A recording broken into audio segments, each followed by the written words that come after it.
Kapkunka. สวัสดี Thank ครับ you. Can you all hear me okay in the back? That's great. Some thumbs up there. I have a little demo that actually is not super related to my talk, but I was just working on it yesterday and I thought it was pretty cool. So I'd love to try it out with you. And I'm going to film you while we do. So we're doing a little exercise. So basically, what this does is it just captures the video. So I'm just going to capture you. And then I'm going to use Google Gemini to basically give me a description of what's happening in the video. And then I'm just using ElevenLabs to give me basically, text-to-speech to just say what's happening.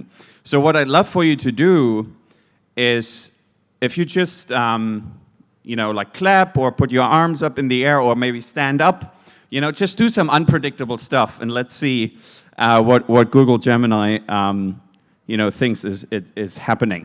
Okay, so let's go in 3, 2, 1. Okay, applause, some waving, stand up, jump.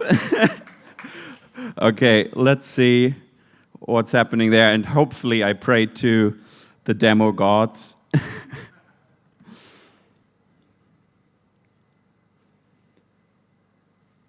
Okay. Oh, I don't think we have audio. Do we have audio of the? Sorry, I probably should have told.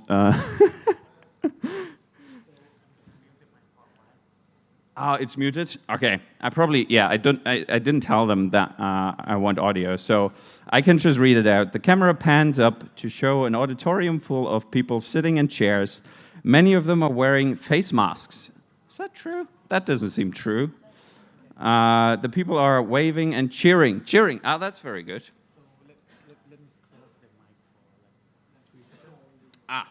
Okay. I put my audio through the HDMI. Can you use that? No? Okay. I think it's okay. Yeah, it's fine. We'll just use my voice. So yeah. So I think it kind of got the gist of that, right? Like waving and cheering. That's great. So anyway, that was just a little excursion before we dive in. So that demo was actually using APIs. So that was using. Was I actually filming? I guess I wasn't filming. Okay, never mind. That's fine. We'll try that next time.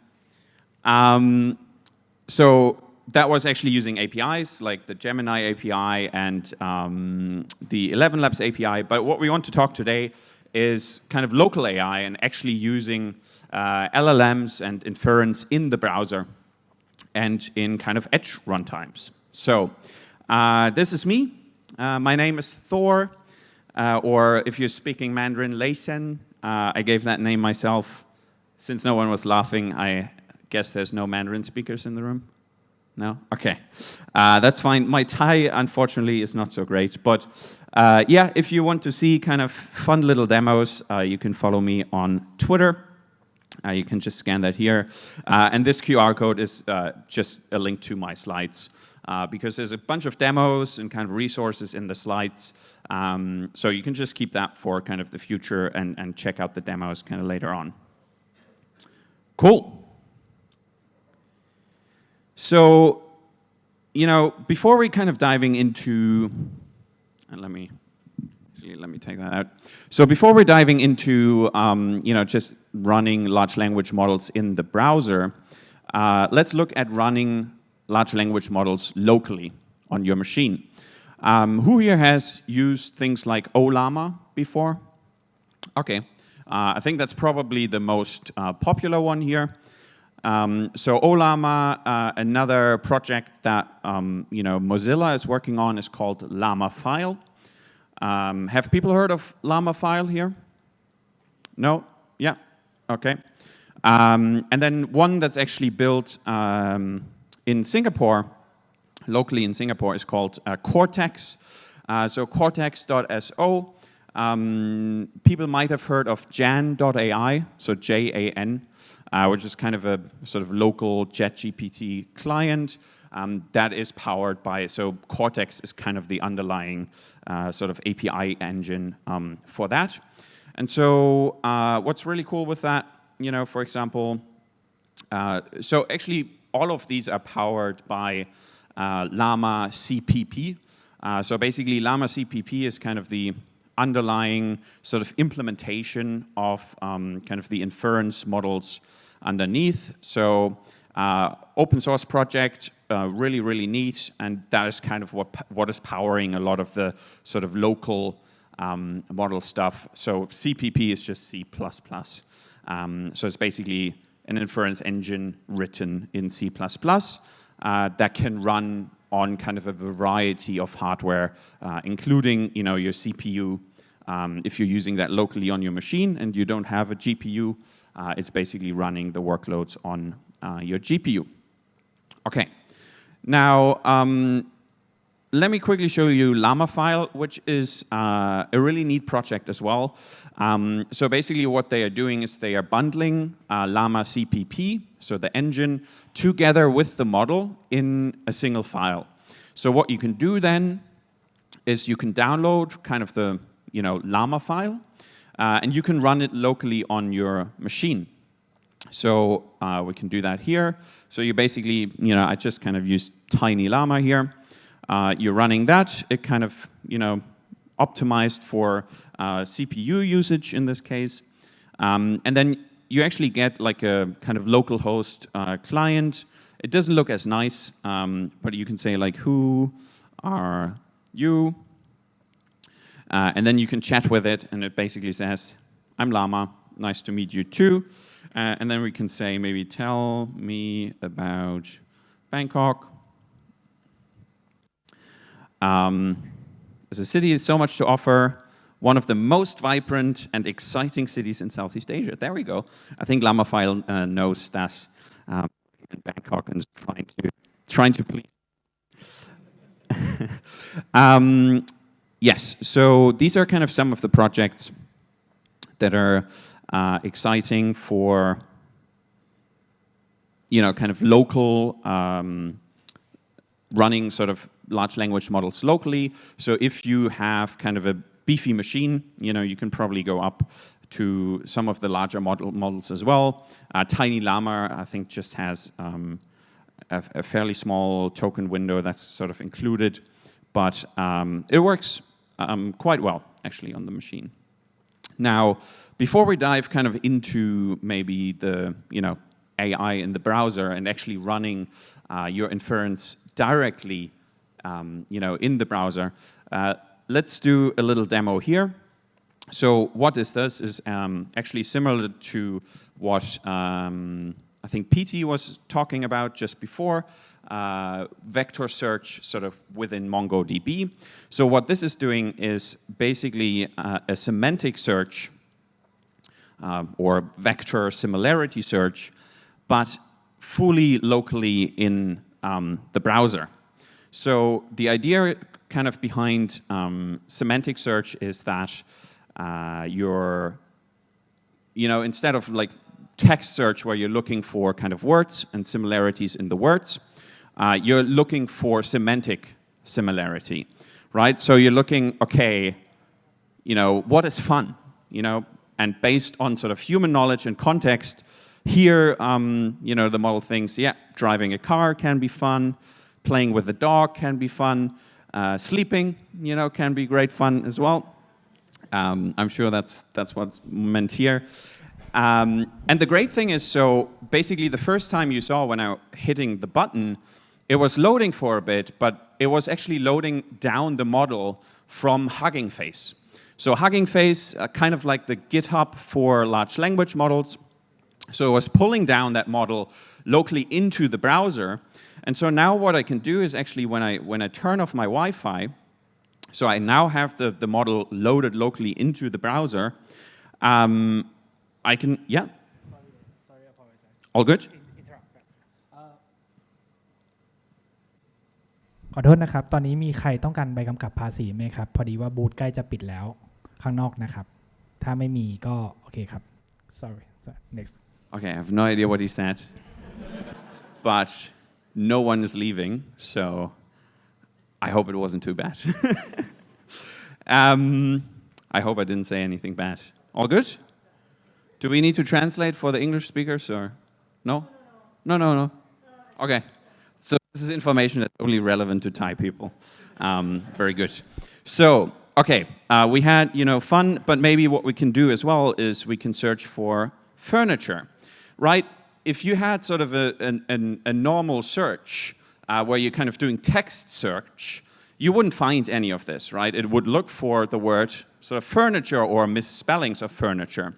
But what we want here is semantically, without having to kind of categorize the information, we actually want to encode sort of, this information, kind of all the human knowledge, the semantics, the context into this here. And so this is where the embeddings come in. So the large language model basically turns the entire context of this information into just an array of numbers. And then what we can do is we can search for things that are similar. And so what we do is we also create an embedding for the furniture, and then we just perform kind of a similarity search. We just look, okay, what is similar to this? And we see, okay, desk, bed, chair is furniture. Now what we can do as well here is, food, for example. So tomato, banana, a hot dog. Okay, this is a hot dog. Yes, no. So those are food items, right, that we can eat. Or, fruit. So, we know a tomato is a fruit, right? But we wouldn't put it in the fruit salad, ideally. But yeah, banana, apple, tomato. But now if we do electronics,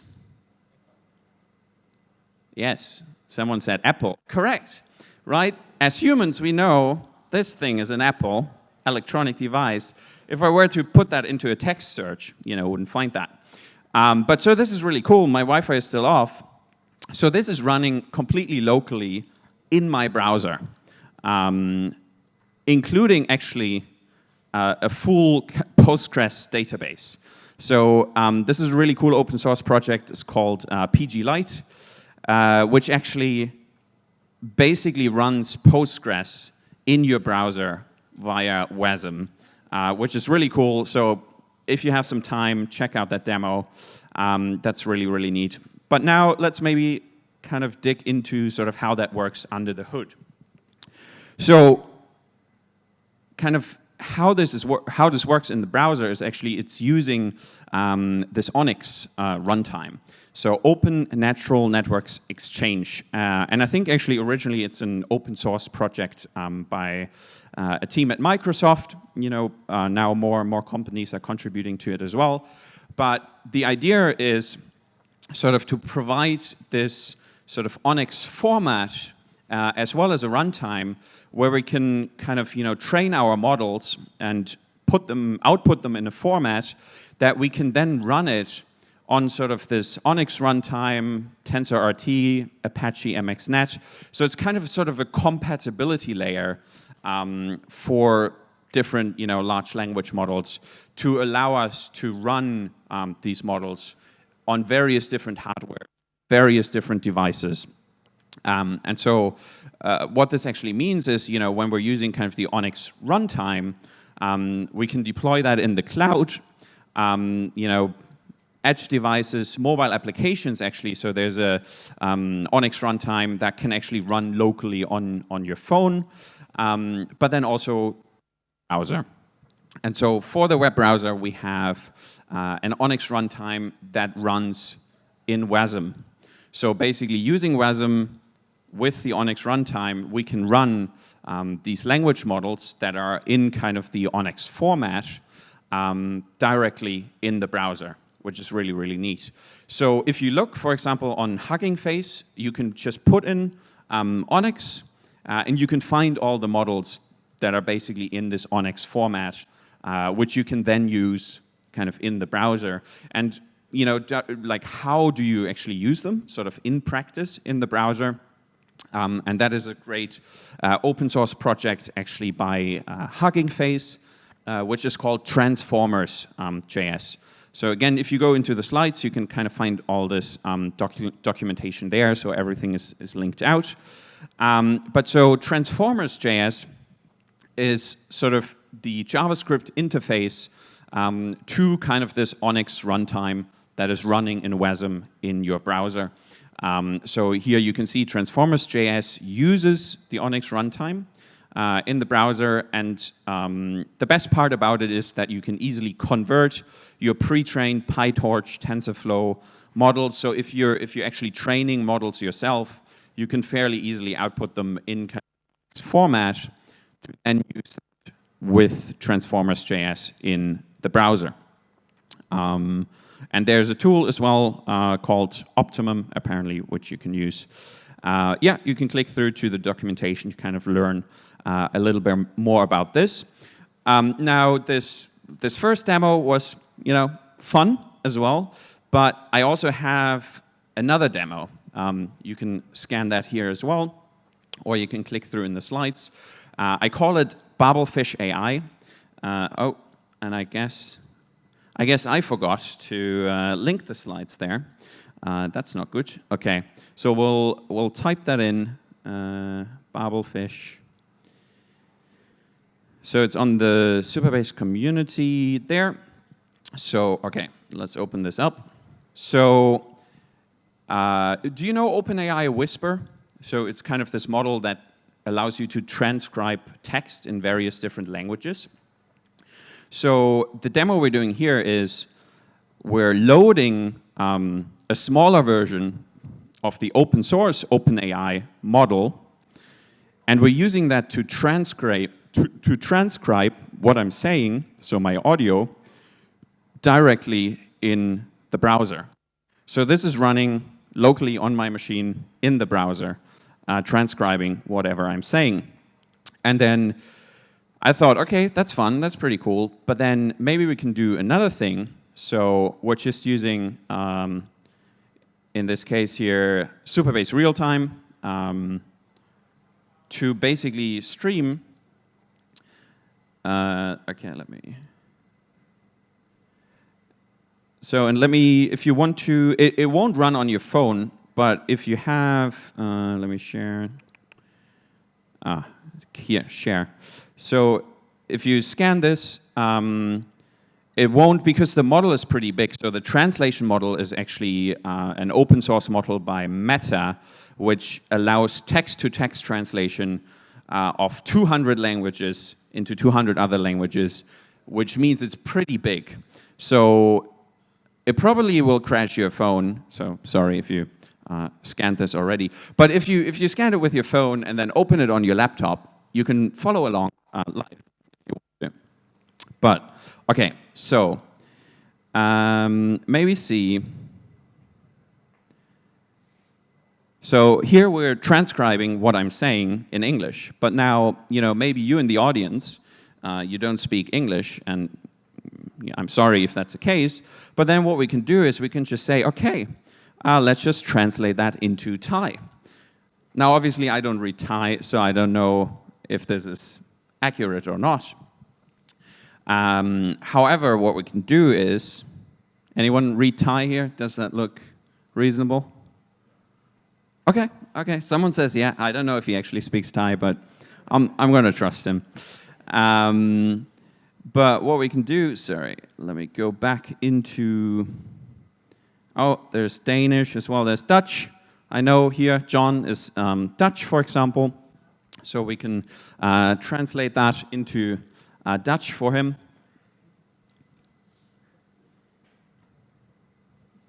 Does that look good, John? No? Okay, maybe we'll go the other round. Okay, I know, English. Okay. So now the cooler thing as well is, zum Beispiel, wir haben hier Tobias, der spricht Deutsch, aber ihr alle sprecht kein Deutsch, also können wir das dann auf Englisch übersetzen.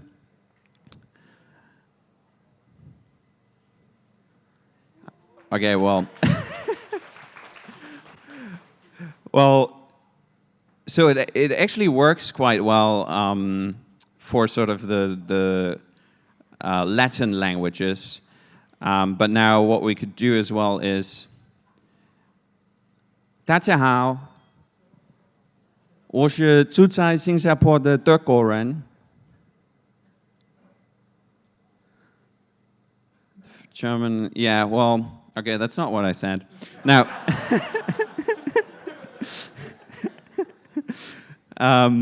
yeah, the problem is because in Mandarin we don't have any punctuation. It's a bit wonky, but you know, kind of what I'm trying to convey here, or maybe French. Bonjour, mon français c'est très mauvais.